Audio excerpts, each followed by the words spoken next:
Allez, bonjour à tous et bienvenue. Nouvelle vidéo sur les fonciers à côté. Ce que je vous propose de faire, c'est que maintenant on peut se faire un petit récap mensuel, je pense, ou weekly, on verra également au cours du temps, en étudiant graphiquement les foncières. Celles qui semblent intéressantes sur des, par exemple sur des supports, on va aujourd'hui les analyser un petit peu en profondeur. En fait, on va survoler le marché pour voir si c'est des valeurs qui me semblent intéressantes et je vous donnerai juste mon petit avis.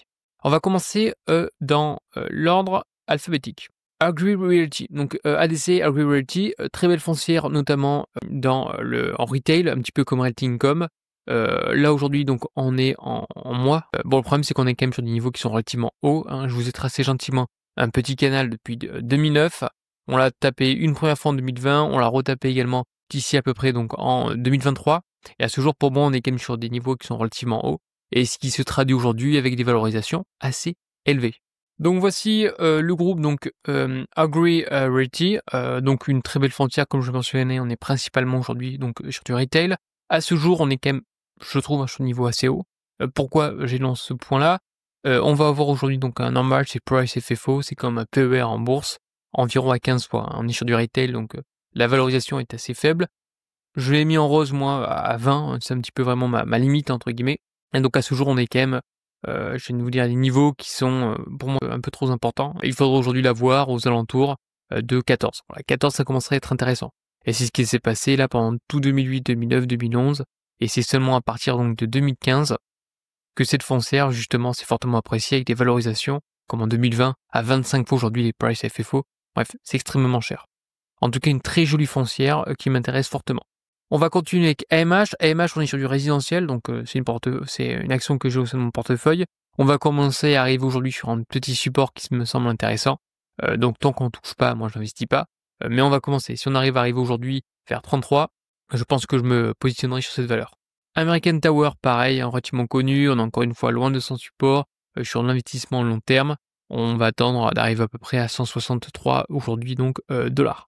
Alexandria, donc une nouvelle valeur que j'ai ajoutée au sein de mon portefeuille. On la touche en 2009 ici, en 2014 également, 2023, et là aujourd'hui on touche. Donc je pense que c'est également une valeur que je vais continuer aujourd'hui à renforcer au sein de mon portefeuille. Donc on est vraiment pile tombé dessus. Encore une fois, très belle valeur, beau dividende. Je vous renvoie à mes vidéos que j'ai réalisées sur ce sujet. Voilà, une très belle foncière. Argan, foncière aujourd'hui donc française. On est sur un support, on a une très très forte appréciation. Bon, le premier temps, c'est que ça reste une petite boîte aujourd'hui, hein, comme on peut voir aujourd'hui avec les chandeliers japonais, hein, il y a très peu d'échanges dans les années 2012. Aujourd'hui, ça va un peu mieux. Je vous renvoie également à leurs vidéos annuelles sur YouTube. C'est leurs résultats annuels qui sont intéressants avec justement les questions à la fin, qui sont plus ou moins pertinentes. Le seul problème pour moi, c'est qu'on a un portefeuille qui est plutôt vieux, hein, dans l'ensemble, parce qu'ils ont fait un rachat de portefeuille. Parce que c'est vrai que dans l'immobilier, on peut faire soit un rachat par bloc, soit entre guillemets par lot, quoi, à la découpe, entre guillemets, soit par portefeuille. Et là, ils ont fait un rachat portefeuille, je crois, au nom de Cargo. Et le problème étant, c'est qu'on est principalement exposé aujourd'hui donc à Carrefour, avec quasiment plus de 30%. Donc pour moi, c'est trop important. On va être sur du résidentiel. On va voir le résidentiel est quand même assez élevé aujourd'hui. Donc 2009, on a retapé également en 2019-2020, également en 2023. Très forte appréciation. Et là, on est quasiment sur des plus hauts. Donc on va voir si c'est le cas de plusieurs foncières résidentielles. Donc à ce jour, voilà pourquoi je me positionne principalement sur la logistique, parce qu'on va être sur des niveaux qui me semblent intéressants. Sur le résidentiel, on est quand même assez élevé. Une foncière canadienne, on en reparlera plus tard. Blackstone également sont des fonds, je pense que je vais aborder également le sujet sur ma chaîne. C'est quelque chose qui est pas très très connu, mais c'est des fonds, hein, d'investissement tels que Blackstone sur de l'infrastructure. Voilà, l'infrastructure, pont, qu'est-ce que je peux vous dire d'autre en particulier, des usines, de l'industrie. Voilà, donc encore une fois, c'est un autre type d'investissement immobilier qui est relativement, je trouve, qui est intéressant à traiter. Je vous en parlerai, il y a quand même quelques lectures qui sont intéressantes sur ce sujet. Bon, à ce jour, Blackstone, on est sur des sommets, c'est extrêmement cher, extrêmement valorisé. Et ça se paye ça 40 fois aujourd'hui un PE, donc c'est un pricing ratio. Bon, c'est relativement élevé. Oui, il y a peut-être la croissance, mais on paye ça les 20-25 fois. On paye pas ça 40 fois. D'abord, il faut être patient, hein. Il y a pas 36 000 secrets, il faut avoir une certaine discipline, attendre le bon moment pour acheter, quoi. Bigelow commence également à rentrer sur des points qui sont intéressants. Pareil, 2011, 2016, 2020, et également aujourd'hui, on arrive pour moi, hein, en termes de valo, ça a commencé à être intéressant. On a également aujourd'hui donc une foncière qui se situe également en Belgique, qui me semble encore plus intéressante, mais quand même qui est un petit peu plus chère. On verra, je pense que je mettrai les deux dans le portefeuille, on verra au cours du temps, ou je ferai un arbitrage, on verra. En tout cas, en termes de point de vue technique, on est quand même sur un support oblique, sur du très long terme. Donc d'où aujourd'hui ma position. EGP, très belle aujourd'hui logistique, enfin très belle foncière pardon logistique. Pareil, on a loupé, enfin j'ai loupé hein, aujourd'hui le point d'entrée. Bon, ça me semble encore un peu cher. Rexford me semble un peu plus intéressante, mais Rexford est principalement à Los Angeles et je pense que je recherche une foncière américaine qui est un peu plus diversifiée. Et je trouve que celle-ci est fort intéressante. Je vous laisse creuser de votre côté, hein, mais je la trouve un peu chère. Regardez aujourd'hui graphiquement, donc c'est joli, hein, c'est croissant, c'est nickel chrome, hein, des super fondamentaux aujourd'hui, notamment sur le rate. Donc superbe croissance, c'est magnifique, hein, très très belle foncière, très bien gérée. On verra ça également sur Allrate. Bon, dans l'ensemble, là, on paye ça quasiment 25 fois le price à FFO. 25 fois, ça me semble un peu cher. Sur un vite fait sur Allrate, alors attention là, c'est price et FFO. On a FFO. On est sur une mid-cap, ça j'aime bien. Très belle croissance avec un historique depuis quasiment les années depuis 1987. Un dividende qui n'a pas été coupé depuis quasiment 40 ans, hein, donc c'est un point qui est non négligeable. On a quand même 3%, c'est pas énorme, mais ça reste important. Et puis voilà, croissance magnifique, croissance par share extrêmement important. Voilà, très très bien géré, très peu de dettes, 30% à ce jour. Pareil, les locataires les plus importants, voilà, on est qu'à 1,6, taux d'occupation à 97, enfin voilà, c'est topissime. Donc très belle foncière, moi qui m'intéresse, mais à des prix un petit peu moins chers. On va continuer, PRT pareil, on est sur du retail, mais on est quand même sur des niveaux qui seront relativement importants. Moi j'attends au moins, quasiment du moins 20 hein, pour revenir aujourd'hui sur cette oblique en question. Donc faut être patient, hein, très très belle foncière, mais il faut attendre du moins 30% quoi. Voilà, moi c'est ce que j'attends en tout cas. Equinix, évidemment, data center, c'est vrai, c'est à la mode, hein, mais pareil, comme d'habitude, l'investissement long terme, moi j'attends que ça revienne sur cette oblique, donc bon, ça m'intéresse pas. Là, on est encore une fois sur du rési, pareil, hein, c'est comme on a vu, c'était Avalon Bay, on a vu, c'est pareil, c'est même topo, hein, voilà, à chaque fois on touche aujourd'hui cette oblique, qui est aussi sur du long terme, mais il faut revenir, hein, il y a quand même des points d'entrée, vous pouvez voir, il y a quand même des petits points d'entrée quasiment, pas tous les ans, hein, mais tous les 3-4 ans, il y a des points d'entrée intéressants. Donc l'objectif, c'est on rentre ici, on s'allège au plus haut, voilà. Donc bon, pour l'instant, celle-ci ne m'intéresse pas. Pareil, toujours sur du rési, vous pouvez voir, avec quand même des points d'entrée, entre guillemets. Là, aujourd'hui, on est loin de ce support oblique sur du long terme. On est quand même sur des plus hauts. Donc aujourd'hui, si j'avais cette position, je ferais un petit arbitrage. Maintenant, un peu stockage, pareil, très très belle foncière qui s'est très fortement appréciée. Taux de valorisation qui était relativement important. Encore une fois, on n'achète pas n'importe quelle foncière, n'importe quelle action à des prix délirants. C'est comme ça qu'on parle d'argent. Donc pareil, hein, j'attends que ça revienne sur cette oblique. First Industrial, c'est pareil, très belle foncière également. Bon, vous pouvez voir les carnages hein, qui s'est passé entre 2008 et 2009, hein, ça a extrêmement baissé, ça a corrigé de manière significative. Donc c'est un point à connaître lorsqu'on investit dans les foncières. Mais il a fallu quasiment un peu plus de 10 ans pour revenir aujourd'hui. Et vous pouvez voir aujourd'hui, donc 2008-2009, ça a fortement corrigé. Il a plus de 10 ans pour revenir. C'était quand moi, quasiment 13 ans pour revenir aujourd'hui sur les niveaux de 2007-2008. Après, évidemment, qu'il y a les dividendes à prendre en compte, mais cette foncière ne donne pas non plus des dividendes comme Realty Income. Donc aujourd'hui, pour moi, on est quand même pareil, on est quand même assez haut. J'attends que ça revienne sur cette oblique en question. Justina, on est sur du bureau en France, hein, ce qui est quand même intéressant. Pareil, j'attends que ça revienne sur cette oblique.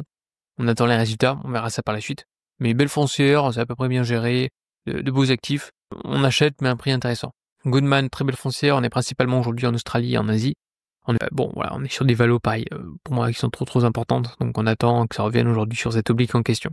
Granite Real Estate, why not, hein, on m'a proposé cette foncière, moi je suis pas plus intéressé que ça, c'est flat, il y a rien. Donc pour l'instant, je préfère mettre mon argent ailleurs. Là, on est sur une foncière un petit peu comme JC Deco, principalement sur des panneaux de publicité. Bon, on est sur des niveaux qui sont relativement importants. Voilà, moi j'attends pas qu'on vienne sur cette oblique en question. Mid-America, pareil, hein, c'est du rési, vous pouvez voir, on est sur haut, hein, on l'a vu sur SX Property par exemple. Donc il faut attendre une petite correction d'au moins 20%. Realty Income, j'ai ajouté sur le portefeuille, pourquoi? Parce qu'on arrive tout simplement sur aujourd'hui, l'oblique en question, sur du très long terme, donc je pense que j'en reprendrai aujourd'hui un peu de Realty Income, même si ceci étant, on est un petit peu rebondi, donc j'attends que ça recorrige un petit peu plus vers 52, mais j'en reprendrai. Patra Invest, un petit peu, on va dire comme du Blackstone, mais en tout cas en Amérique du Sud, on en reparlera plus tard. Prologis, qu'est-ce que ça vaut Prologis? On est toujours dans un range, hein, ça va faire quasiment depuis 2022, jusqu'à ce jour de quasiment 2025, soit 3 ans de range. Pareil, j'attends qu'on revienne sur cette oblique en question. Très belle foncière, c'est la plus grosse foncière aujourd'hui donc du monde en termes de market cap et en logistique. Rexford, notre cher Rexford, toujours dans un canal baissier. Bon, des fondamentaux, des revenus, toujours très peu de dettes. Donc aujourd'hui, ce que je regarde moi, ce sont les fondamentaux. J'ai une approche plutôt bottom-up. J'estime que l'entreprise est bien gérée avec de très beaux actifs. Donc les résultats ont été plutôt bons en termes de croissance de revenus. Problème étant, taux d'occupation qui a fortement baissé. Donc évidemment, c'est un problème à court terme. Sur 10 ans, est-ce que ce taux va rester flat? On verra ça au cours du temps. Tant que les fondamentaux de la société, qui a la croissance et qui n'a pas une dette qui est délirante, moi ça me convient. Et tant que je paye ça à un prix cohérent. Safe Store, c'est un petit peu comme Bigello, sauf que là, on a vraiment corrigé. On est toujours baissier, donc attendre qu'on casse aujourd'hui ce support. Faut vraiment qu'on casse ce support-là et qu'on passe également cette oblique pour éventuellement repartir. En tout cas, moi, j'ai Bigello et j'ai également une autre foncière qui m'intéresse, c'est Sugar. On verra ça plus tard. Sagax, intéressant, c'est une foncière pareil, principalement aujourd'hui donc sur la logistique. On est sur des supports qui sur du long terme, donc je pense que je prendrai une petite position, mais ça reste encore une fois un peu cher. C'est suédois, hein, c'est suédois, donc comme ça j'aurai un peu de logistique en Europe du Nord, elle est un peu diversifiée. On est également en Finlande, enfin on est principalement en Finlande, mais on est principalement donc en Europe du Nord et on a également un peu d'actifs en France. Mais je trouve intéressante cette foncière, et c'est fortement apprécié. Alors c'est pas vraiment une frontière, je crois on peut la mettre dans un PEA, hein, si je dis pas de bêtises, mais vérifier. Sugar, on est aujourd'hui donc sur une foncière, comme je le mentionnais aujourd'hui, donc de stockage en Belgique. Très belle foncière, donc assez jeune, hein, si je puis m'exprimer ainsi, avec une IPO récente. Donc on date pas non plus de plus de 15 ans. Principal actionnaire, c'est Public Storage, donc très belle foncière américaine, c'est la plus importante, donc il y a quand même un savoir-faire qui va être transmis. Voilà pourquoi aujourd'hui je souhaite investir sur celle-ci. Et on arrive sur des supports techniques qui sont intéressants. Donc moi je pense que je vais me positionner sur cette foncière prochainement. Donc pour l'instant, si je joue aujourd'hui, hein, encore une fois c'est mon humble avis, investir mes capitaux, ça serait sur du Realty-Income, sur du Alexandria, voilà, sur des supports techniques, hein, sur Sugar, on vient de le voir, c'est plutôt ce genre de typologie-là. WDP, pourquoi pas, on va arriver. Mais voilà, faut être patient, faut regarder aujourd'hui les bons fondamentaux, donc les bonnes foncières, et attendre des niveaux de valorisation intéressantes. Stag, pareil, c'est pas mal, très belle foncière, mais en tout cas, en tout cas, j'attends qu'elle revienne sur ce support technique en question. Sun, belle foncière sur du résidentiel, mais en tout cas, les résultats se sont dégradés, d'où aujourd'hui la correction. Comme d'habitude, le cours de bourse aujourd'hui est en corrélation avec les résultats de la foncière et également l'endettement. Terreno, pour moi, c'est un petit peu le Hermès de la logistique, mais ça se paye extrêmement cher. Entreprise extrêmement bien gérée, magnifique, mais j'attends qu'on revienne aujourd'hui sur ce support, sur ce support de long terme. Voilà, Terreno, ça se paye 34 fois. Hein, c'est très cher. Voilà, très cher. Donc j'attends qu'on corrige un petit peu. Mais magnifique foncière, franchement, très belle foncière. Unibail, comme vous savez, je suis pas très fan aujourd'hui des foncières, notamment au niveau des centres commerciaux. Ceci étant, Unibail, ça se paye pas grand chose, voire pas du tout, je vais nous dire. Je crois que c'est quasiment 10 fois les price FFO, donc c'est rien du tout. Donc pour moi, on est sous-évalué. Donc ça peut être une foncière vraiment en fond de portefeuille avec un dividende qui risque de repartir. Hein. Ce sont des grosses foncières, on a une croissance qui est modérée, et il faut pas reconstruire 10 centres commerciaux en Europe, hein, c'est fini. Mais ils ont des actifs qui sont d'une part très bien gérés et très bien situés. Donc j'attends les résultats en février, si ça casse, je reprendrai, je pense que j'ouvrirai une petite position, mais encore une fois, ça sera vraiment une position relativement faible. Si aujourd'hui je compare à d'autres positions de mon portefeuille, car j'ai envie d'être exposé principalement sur du dollar. Vichy Property, pas mal, encore une fois, on était sur un support oblique. Comme vous savez, je suis pas très fan. Pourquoi? Parce qu'aujourd'hui, on a des locataires qui représentent plus de 30% aujourd'hui du portefeuille. Alors, également une foncière qui m'intéresse, c'est Besta. Besta La Corporation, c'est une foncière mexicaine sur la logistique. Donc là, on a cassé cette oblique, donc je pense que je vais me positionner. Hein. Il y a tellement de foncières où, il y a tellement d'opportunités, donc vous inquiétez pas, hein, c'est pas parce que vous avez oublié d'investir dans une entreprise, il y a des opportunités partout en bourse. Il suffit juste d'être patient. Donc Vestia, très belle boîte, faut que je vous fasse une vidéo. Bon, niveau temps, ça va être juste, mais voilà. Foncière belge, WDP, hein, vous savez que j'investis, je sais plus à combien exactement, mais voilà, vous regardez mes anciennes vidéos sur mon portefeuille. Très belle foncière, les résultats ont été bons, très belle croissance. De toute manière, aujourd'hui, les entreprises qui font de l'acquisition, dans ce moment, entre guillemets, qui est un peu difficile, c'est des bonnes boîtes, hein, c'est des boîtes bien gérées avec des capitaux. Si aujourd'hui, vous voyez des entreprises qui vendent, qui font la cession, généralement, c'est des boîtes qui rencontrent des difficultés. Parce qu'on ne vend pas tout simplement au plus bas. Donc, belle foncière, hein, un joli pullback. On attend, attention, là, cette résistance-là. Mais sur du long terme, moi, c'est une foncière que je vais garder dans le portefeuille, c'est sûr. On a également aujourd'hui un concurrent qui est pas mal, qui est Montea. Montea aussi, c'est à peu près la même courbe, hein, la même gueule de foncière. Pareil, une foncière belge, Montea. Famille de Pau, je crois également. Très belle foncière. Mais je préfère WDP, un peu plus diversifié. On en a un peu plus en Roumanie, par exemple. Voilà, le portefeuille est plus diversifié. Welltower, alors là, sur des niveaux stratosphériques, donc limite, je peux dire il faut shorter, mais voilà, pour moi, c'est vraiment trop haut. Les fondamentaux sont pas non plus exceptionnels, donc c'est pas une foncière qui m'intéresse. On m'a parlé également de celle-ci. WP Carry. Oui, on arrive sur des supports techniques, mais c'est une foncière diversifiée. Je crois qu'il y a quand même un peu de dette. Et puis, comme je m'en suis, je crois, plusieurs fois, j'aime pas, moi, les foncières qui sont diversifiées, comme les CPI. Parce qu'on peut pas être bon sur toutes les classes d'actifs. Et je préfère aujourd'hui avoir des spécialistes sur une thématique en particulier, voilà, spécialiste de la logistique, spécialiste sur du retail, spécialiste sur du résidentiel, et après, c'est à l'investisseur de pondérer ton portefeuille. Voilà. Donc voilà, je vous ai fait un petit topo moi des foncières que je check, hein, de manière mensuelle. Bon, le top étant, ce serait mettre des alertes, hein, je vais pas vous mentir. En tout cas, si vous avez des idées, de foncières, pareil, des analyses, n'hésitez surtout pas. Pareil, j'attends votre feedback sur ce genre de vidéo si ça vous plaît ou non et je vous dis à une prochaine. Allez, bye bye.